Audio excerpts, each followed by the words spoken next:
Parlament əksəriyyətinin üzvü Levan Macavaryan geniş məktub dərc edir və keçən 2 ilə yekun vurur. Aqnitura müxalifəti varlı qeyri-hökumət təşkilatları, psevdo-liberal aktivistlər qara pulsuz qalmamaq üçün çoxlu yalanlar yayırdılar. Cəmiyyəti şantaj etməyə çalışırdılar, yazır o sosial şəbəkədə. Onun sözlərinə görə bu aktyorlar tərəfindən çox vaxt xarici tapşırıqla yalanlara əsaslanan narrativin yayılması halı olub. İrakli Qaribaşvilinin məktubuna Mamiko Mdinaradze cavab verdi. Mən və hakimiyyətin digər nümayəndələri korrupsiyaya belə kompromissiz qarşı çıxanda hazırıq ki, oxşar ittihamlar olacaq. Bu barədə vitse-premyer regionların inkişafı naziri bəyan etdi. Mdinaradzenin qeyd etdiyi kimi keçmiş baş nazirin bəyanatlarının məqsədyönlülüyü barədə danışmaqdan çəkinəcək. Çünki o indi məhbusdur və hücuma keçməyə məqsədə uyğun hesab etmir. Xatırladaq ki, Gürcüstanın keçmiş baş naziri İrakli Qaribaşvili 17 avqustda sosial şəbəkədə yazdı ki, Bicina İvanişvilinin tapşırığı ilə məktub göndərdilər. Bununla yanaşı İrakli Qaribaşvili 18 avqustda açıq məktub dərc etdi. Haradakı qeyd edir ki, məktubu Mamiko Mdinaradze göndərib. İrakli Qaribaşvilinin ikinci məktubu geniş siyasi müzakirələrə səbəb olub. Müxalifət bunu hakimiyyət daxili qarşıdurmanın davamı sayır. Gürcü arzusu isə ziddiyyətli bəyanatların məqsədini anlamadığını və ağır ittihamların komandanın nüfuzuna artıq zərər vurduğunu bildirir. Yeni məktubunda İvanişvilinin adını çəkməyən keçmiş baş nazir məktubun müəllifi kimi yalnız Mamiko Mdinaradzeni göstərib. Qaribaşvili əvvəllər komandası ilə qarşı durmadan qaçsa da əleyhinə qurulan provokasiyaların və keçmiş həmkarlarının təklifinin qırmızı xətti keçdiyini, buna görə də mübarizəyə başladığını vurğulayıb. Mixail Saakashvilinin müxalifətə qarşı siyasi korrupsiya ittihamları və keçmiş komanda yoldaşları ilə qarşı durması kəskin reaksiyalara səbəb olub. Saakashvilinin milli hərəkatın parçalanması üçün Gilauri qardaşları tərəfindən siyasətçilərə pul ödənilməsi barədə bəyanatına Nika Qvaramiya sərt cavab verib. Dəyişiklik üçün koalisiyanın lideri keçmiş prezidentin sözlərini utanc verici, yalan və məsuliyyətsizlik adlandıraraq bu mövzuya nöqtə qoyduğunu bəyan edir. Mərkəzi Seçki Komissiyasında növbəti iclas keçirildi. Haradakı bələdiyyələrin nümayəndəli orqanlarının Sakrebuloların 2026-cı il 3 oktyabr aralıq seçimləri üçün qeydiyyata alınmış seçki subyektlərinə sıra nömrələrinin müəyyən edilməsi üçün sərəncam verildi. Xüsusilə 3 oktyabr aralıq seçimləri üçün qeydiyyata alınmış seçki subyektlərinə aşağıdakı sıra nömrələri müəyyən edildi.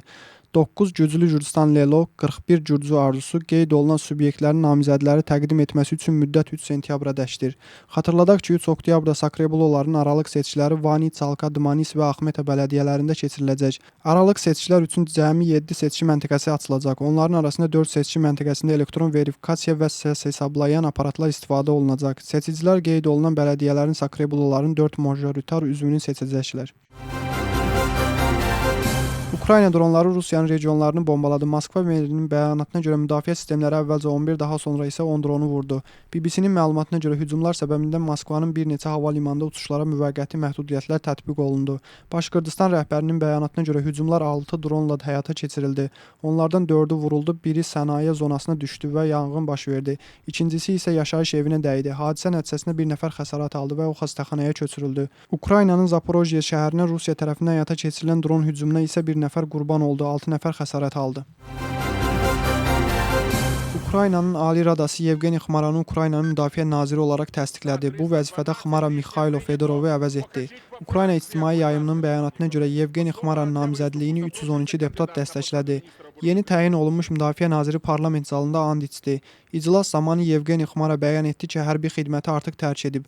Xmara həmçinin bəyan etdi ki, səfərbərliklə bağlı kompleks qərar qəbul edilməlidir. Ukraynalı hərbiçilər lazımi qaydada hazırlaşmalı, təchiz olunmalı və inteqrasiya edilməlidirlər. Bura qədər Ukraynanın Ali Radası Ukraynanın Xarici İşlər Naziri kimi Andrey Sibihanın təyin olunmasını dəstəklədi. 12 iyulda Ukrayna prezidenti Vladimir Zelenski Nazirlər Kabinetinin yenilənməsini və Ukraynanın yeni siyasi strategiyası çərçivəsində hüquq mühafizə orqanlarının rəhbərləri arasında kadr dəyişikliklərini anons etmişdi. Acaristanda Qara dəniz suyunun keyfiyyətinin monitorinqi fasiləsiz rejimdə davam etdirilir. Acarıstan Kənd Təsərrüfatı və Ətraf Mühitin Qorunması Nazirliyinin bildirdiyinə görə sahil zolağında dəniz suyunun müntəzəm tətbiqi əhalinin və istirahət edənlərin təhlükəsizliyinin təmin olunmasına mühüm mexanizmdir. Ətraf Mühit Milli Agentliyi hər ay 14 nöqtədə Batuminin mərkəzi çimərliyi, akvapark ərazisi, Kvariati, Sarpi, Kobuleti, Bobokvati və Yaşıl burnunda hidrobioloji və kimyəvi parametrləri yoxlayır. Analizlər zamanı 13 ağır metal, neftin ümumi karbohidrogenləri və 16 poliaromatik göstərici müəyyən edilir. Laboratoriya tətbiqatlarının nəticələrinə əsasən hazırda dəniz suyunun keyfiyyəti yol verilən normalar çərçivəsindədir. Yanvar-iyulda Gürcüstanda mallara xarici ticarət dövriyyəsi 7,5% artdı. Sakstatın məlumatına görə hesabat dövründə yerli ixrac reeksportu olmadan 64,1% artıb və demək olar ki, 3 milyard dollara çatır. Bu baxımdan ölkəmiz üçün ən böyük ixrac tərəfdaşları Çin, Rusiya və Türkiyədir. İqtisadiyyat Nazirliyində bəyan edirlər ki, xarici ticarətin və bununla yanaşı yerli ixracın artması hökumətin düzgün iqtisadi siyasətinin nəticəsidir və hakimiyyət gələcəkdə də yerli məhsulun dəstəklənməsini davam etdirəcək ki, Gürcü məhsulu beynəlxalq bazarlarda daha rəqabət qabiliyyətli olsun.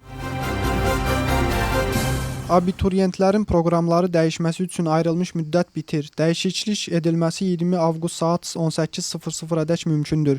Qiymətləndirmə və imtahanlar üzrə Milli Mərkəz Vahid milli imtahanlarda iştirak edənlərdən xahiş edir ki, şəxsi səhifələrində bir daha diqqətlə istənilən proqramlarda olan müsabiqə ilə alınmış nəticə ilə tanış olsunlar və müvafiq olaraq proqramların son prioritet siyahısını tərtib etsinlər.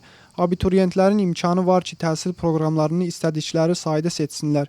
Onlar diqqət yetirməlidirlər ki, ali təhsil müəssisəsi tərəfindən konkret proqram üzrə minimum kompensasiya həddi artırılıb yoxsa yox.